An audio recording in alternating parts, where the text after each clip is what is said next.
ಎಲ್ಲರಿಗೂ ನನ್ನ ನಮಸ್ಕಾರಗಳು. ನಮ್ಮ ಕ್ಯಾಪಿಟಲ್ ಪಬ್ಲಿಕ್ ಸ್ಕೂಲ್ ತಂಡದಿಂದ ನವರಾತ್ರಿ 6ನೆಯ ದಿನದ ಶುಭಾಶಯಗಳು.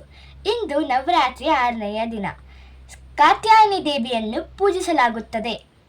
ಪೌರಾಣಿಕ ಕಥೆಗಳ ಪ್ರಕಾರ ಕಾತ್ಯಾಯನಿ ಮಹರ್ಷಿಗಳು ತಪಸ್ಸು ಮಾಡಿ ದೇವಿಯನ್ನು ತನ್ನ ಮನೆಯ ಮಗಳಾಗಿ ಜನಿಸಲಿ ಎಂದು ಸಂಕಲ್ಪ ಕೈಗೊಂಡರು. ಅವರ ನಿಶ್ಚಯ ಫಲವಾಗಿ ದೇವಿಯು ಅವರ ಮನೆಯಲ್ಲಿ ಮಗಳಾಗಿ ಜನಿಸಿದಳು. ನಂತರ ಮಹಿಷಾಸುರನೆಂಬ ರಾಕ್ಷಸನನ್ನು ಸಂಹಾರ ಮಾಡಿದಳು. ಈಕೆಗೆ ಗೌರಿ, ಈಶ್ವರಿ, ಹೈಮವತಿ ಎಂದು ಕರೆಯುತ್ತಾರೆ. ದೇವಿ ಕಾತ್ಯಾಯನಿಯು ಪಾರ್ವತಿಯ ಸಾಕ್ಷಾತ್ ಅವತಾರವಾಗಿದ್ದು ಕೈಯಲ್ಲಿ ಕಮಲ ಹಾಗೂ ಖಡ್ಗವನ್ನು ಹಿಡಿದಿದ್ದಾರೆ. ಓಂ ಕಾತ್ಯಾಯನೇ ನಮಃ.